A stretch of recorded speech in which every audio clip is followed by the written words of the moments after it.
రాజకీయాల్లో శాశ్వత మిత్రులు, శాశ్వత శత్రువులు ఉండరంటారు. సరిగ్గా కాపు రామచంద్రారెడ్డి విషయంలో అదే జరుగుతోందా? వైసీపీలో టికెట్ దక్కే పరిస్థితి లేదని ఎన్నికల ముందు బయటకు వచ్చిన ఆయన తిరిగి సొంత గూటికి చేరే ప్రయత్నంలో ఉన్నారా?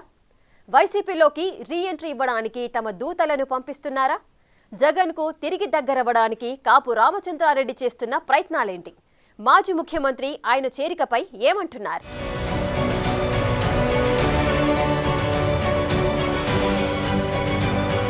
కీలక నేతలు పలువురు తమ దారి తాము చూసుకుంటున్నారు. పార్టీ అధికారంలో ఉన్న సమయంలో పదవులు అనుభవించిన నేతలంతా ఇప్పుడు సైలెంట్ అయ్యారు. పార్టీ నుండి వెళ్లేవారు తప్పిస్తే పార్టీలోకి వచ్చే నేతలెవరూ కనిపించడం లేదు. ఇలాంటి పరిస్థితుల్లో గత ఎన్నికల ముందు వైసీపీకి గుడ్ బై చెప్పిన సీనియర్ నేత కాపు రామచంద్రారెడ్డి పార్టీలోకి రీఎంట్రీ ఇవ్వడానికి పావులు కదుపుతున్నారంట. గత సార్వత్రిక ఎన్నికల ముందు టికెట్ దక్కదన్న అక్కస్తో ఆయన తాడేపల్లిలో జగన్ ప్యాలెస్ కు ఒక దండం పెట్టి వైసీపీని వీడి బీజేపీలో చేరారు.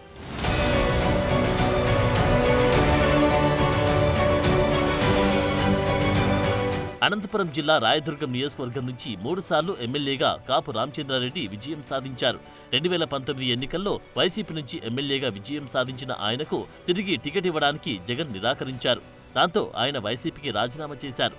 కాంగ్రెస్లోకి వెళ్లేందుకు ప్రయత్నించారు. కానీ రాష్ట్రంలో కాంగ్రెస్ పరిస్థితి ఏమాత్రం మెరుగుపడకపోవడం, అదే సమయంలో బీజేపీ, టీడీపీ, జనసేన పొత్తు కుదరడంతో ఆయన బీజేపీలోకి ఫిరాయించారు. గత ఎన్నికల్లో ఏపీ ఐఐసీ కార్పొరేషన్ చైర్మన్ గా ఉన్న మెట్టు గోవిందరెడ్డి వైసీపీ తరపున రాయదుర్గం నుంచి పోటీ చేసి ఓడిపోయారు. టీడీపీ నుంచి కాల్వ శ్రీనివాసులు అక్కడి నుంచి విజయం సాధించారు.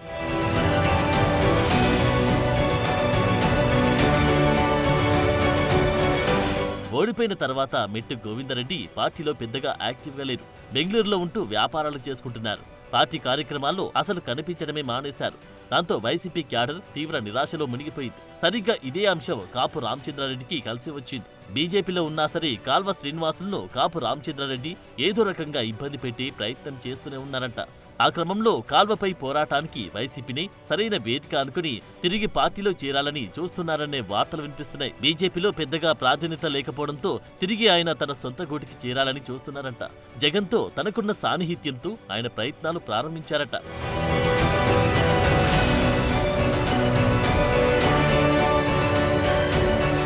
రాయబారంగా కొంతమంది దూతలను కూడా జగన్ వద్దకు పంపించారంట కాపు రామచంద్రారెడ్డి లింగాయత్ సామాజిక వర్గానికి చెందిన వ్యక్తి. దీంతో తన సామాజిక వర్గంలోని 12 మంది స్వామీజీలను జగన్ వద్దకు పంపించి రాయబారం నడిపారట. ఎలాగైనా కాపుని తిరిగి వైసీపీ పార్టీలో చేర్చుకోవాలని జగన్ మీద ఒత్తిడి తెచ్చారట. తమ సామాజిక వర్గంలో ఉన్న ఏకైక బలమైన నాయకుడు ఆయననని జగన్ దగ్గర స్వామీజీలు చెప్పారట. ఎలాగైనా సరే వైసీపీలో చేర్చుకుని రాయదుర్గం ఇన్ఛార్జ్ బాధ్యతలను ఇచ్చేలా ఒప్పించే బాధ్యతలను ఆ స్వామీజీలకు అప్పచెప్పారట కాపు.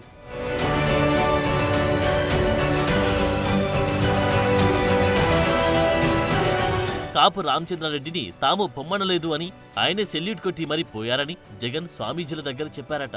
మరోవైపు జగన్ కి ఎంతో సాన్నిహిత్యంగా ఉండి మైనింగ్ కింగ్ గాలి జనార్దన్ రెడ్డితో సైతం కాపు లాబియింగ్ చేయించుకునే పనిలో పడ్డారంట. గాలి ఇంట్లో ఏ చిన్న ఫంక్షన్ జరిగినా సరే కాపు రామచంద్రారెడ్డి అటెండ్ అవుతున్నారట. మధ్యలో గాలి జనార్దన్ రెడ్డితో విభేదాలతో దూరమైన కాపు మళ్లీ ఆయనకు దగ్గరవుతూ జగన్ దృష్టిలో పడాలని చూస్తున్నారట. ఇన్ని పాటలు ఎందుకు పడుతున్నారా అని ఆరా తీస్తే తనతో పాటు తన కొడుకు కాపు ప్రవీణ్ రెడ్డి భవిష్యత్ కోసమే అని తెలుస్తోంది. చిన్నగా వైసీపీలోకి తను చేరి ఆ తర్వాత తన కొడుకు భవిష్యత్ గురించి కూడా ఆలోచించాలని ఇన్ని తిప్పలు పడుతున్నారట.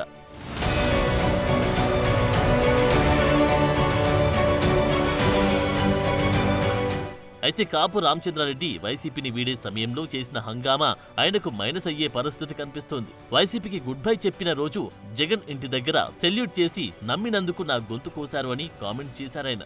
సరిగ్గా అవే ఇప్పుడు పార్టీలోకి తీసుకోవడానికి అడ్డంకిగా మారాయంట. జగన్ కూడా రాయబారానికి వచ్చిన స్వామీజీల దగ్గర ఆ విషయాన్ని వత్తి మరీ చెప్పారంట. చూడాలి మరి ఏం జరుగుతుందో.